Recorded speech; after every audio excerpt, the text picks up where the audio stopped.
Okay, Vishnu Prasad ಮತ್ತೆ ಮಾತಾಡಿಸ್ತೀನಿ, ಸಂಪರ್ಕದಲ್ಲಿರಿ.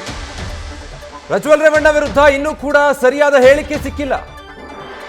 ಸಂತ್ರಸ್ತೆಯರು ಕೊಡೋ ಹೇಳಿಕೆ ಮೇಲೆ ಕೇಸ್ ಭವಿಷ್ಯ ನಿಂತಿದೆ.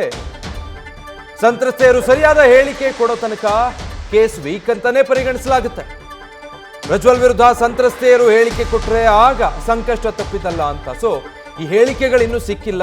ಸದ್ಯಕ್ಕೆ ಕೇಸ್ ವೀಕ್ ಅಂತ ಭಾವಿಸಿಕೊಳ್ಳಲಾಗ್ತಾ ಇದೆ. ಒಂದು ವೇಳೆ ಸಂತ್ರಸ್ತೆಯರು ಮುಂದೆ ಬಂದು ಆ ಹೇಳಿಕೆಯನ್ನು ಕೊಟ್ಟಾಗ ಮಾತ್ರ ಈ ಪ್ರಕರಣಕ್ಕೆ ಗಂಭೀರತೆ ಹೆಚ್ಚಾಗುತ್ತೆ. ಅದಕ್ಕೆ ಈ ಅಂಶಗಳೇ SIT ತನಿಖೆಯಲ್ಲಿ ಇನ್ನೂ ಕೂಡ ಸವಾಲಾಗಿರುತ್ತೆ.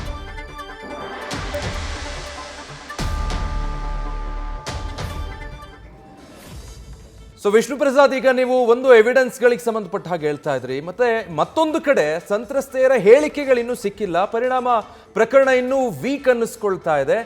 ಆ ನಿಟ್ಟಿನಲ್ಲಿ ಯೋಚನೆ ಮಾಡೋದಾದ್ರೆ ತನಿಖೆ ಯಾವ ಆಯಾಮದಲ್ಲಿ ಸಾಗಬಹುದು ಅನ್ಸುತ್ತೆ?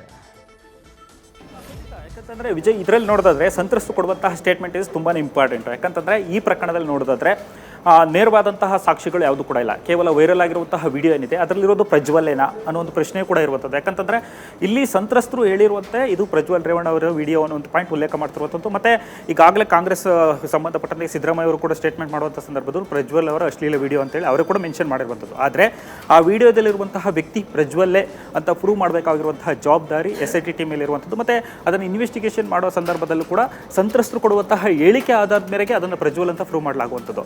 ಆದರೆ ಈ ಒಂದು ವಿಡಿಯೋದ ನಾವು ನೋಡ್ತಾ ಹೋದರೆ ಸಂತ್ರಸ್ತರು ಕೊಡುವಂತಹ ಸ್ಟೇಟ್ಮೆಂಟ್ ಏನಿದೆ ಇದು 4 ರೀತಿಯಲ್ಲಿ ಸ್ಟೇಟ್ಮೆಂಟ್ ತುಂಬಾ ಮುಳುವಾಗುತ್ತೆ ಪ್ರಜ್ವಲ್ ಅವರಿಗೆ. ಅದು ಯಾಕಂತ ಇಲ್ಲಿ ತನಕ ಯಾರು ಕೊಟ್ಟಿಲ್ಲ. ಒಂದು ವೇಳೆ ಕೊಟ್ಟರೆ ಮೊದಲನೇದಾಗಿ ಸ್ಟೇಟ್ಮೆಂಟ್ ನಾವು ನೋಡೋದಾದ್ರೆ ಬಲವಂತವಾಗಿ ನನ್ನ ಲೈಂಗಿಕ ಕ್ರಿಯೆಗೆ ಬಳಸಿಕೊಂಡ್ರು ಅನ್ನೋ ಆರೋಪವನ್ನು ಮಾಡುವಂಥದ್ದು. ಮತ್ತು ಆ ವಿಡಿಯೋದಲ್ಲಿ ಏನು ವೈರಲ್ ಆಗಿರೋ ವಿಡಿಯೋ ಇರ್ಬೋದು, ಆ ಸಂತ್ರಸ್ತೆಗೆ ಸಂಬಂಧಪಟ್ಟಂತಹ ವಿಡಿಯೋದಲ್ಲಿ ಅಲ್ಲಿ ಬಲವಂತದ ಪ್ರಕ್ರಿಯೆ ನಡೆದಿರಬೇಕು. ಇದು ಇಂಪಾರ್ಟೆಂಟ್ ಆಗುವಂಥದ್ದು ಈ ಅಂಶ ಇದ್ದಂಥ ಸಂದರ್ಭದಲ್ಲಿ. ಎರಡನೇದಾಗಿ ನನಗೆ ಬೆದರಿಸಿ ತನ್ನ ಕುಟುಂಬದವ್ರು ಯಾರನ್ನಾರು ಕೂಡ ಒತ್ತೆಯಾಳಾಗಿ ಇಟ್ಕೊಂಡು ತನ್ನನ್ನು ಜೀವ ಬೆದರಿಕೆ ಒಡ್ಡಿ ನನ್ನನ್ನು ದುರ್ಬಳಕೆ ಮಾಡಿಕೊಂಡ್ರು ಅಂತ ಆರೋಪ ಮಾಡಿದಂಥ ಸಂದರ್ಭದಲ್ಲೂ ಕೂಡ ಕೇಸ್ ಸ್ಟ್ಯಾಂಡ್ ಆಗುತ್ತೆ. 376 ಹಾಕೋದಕ್ಕೆ ಅವಕಾಶ ಇರುವಂಥದ್ದು. ಇನ್ನು ಹಣದ ಆಮಿಷ ಇರ್ಬೋದು, ಮತ್ತು ಯಾವುದಾದ್ರೂ ಕೆಲಸ ಕೊಡಿಸ್ತೀನಿ ಅಂತ ಹೇಳ್ಬೋದು, ಪ್ರಮೋಷನ್ ಕೊಡಿಸ್ತೀನಿ ಅಂತೇಳಿ. ಯಾಕಂತಂದರೆ ಕೆಲವೊಂದಷ್ಟು ಅಧಿಕಾರಿಗಳು ಕೂಡ ಇಲ್ಲಿ ದುರ್ಬಳಕೆ ಮಾಡ್ಕೊಂಡಂಥ ಆರೋಪ ಇರುವಂಥದ್ದು. ಈ ರೀತಿ ಇದ್ದಂಥ ಸಂದರ್ಭದಲ್ಲಿ ಒಬ್ಬ ಸರ್ಕಾರಿ ಸಂಬಳವನ್ನು ಪಡೆದುಕೊಳ್ಳುವಂತಹ ಜನಪ್ರತಿನಿಧಿ ಆಗಿರ್ಬೋದು, ಅಧಿಕಾರಿ ಆಗಿರ್ಬೋದು, ಅಂತಹ ವ್ಯಕ್ತಿ ಯಾವುದಾದ್ರೂ ಮಹಿಳೆಯನ್ನು ದುರ್ಬಳಕೆ ಮಾಡ್ಕೊಂಡಂಥ ಸಂದರ್ಭದಲ್ಲಿ ಆತನ ವಿರುದ್ಧ 376C ಹಾಕೋದಕ್ಕೆ ಅವಕಾಶ ಇರುವಂಥದ್ದು. ಇದು ಕೂಡ ಅಫೆನ್ಸಬಲ್ ಆಗುತ್ತೆ. ಇದು ಅವರಿಗೆ ಥ್ರೆಟ್ ಆಗುವಂಥ ಸಾಧ್ಯತೆ ಇರುವಂಥದ್ದು.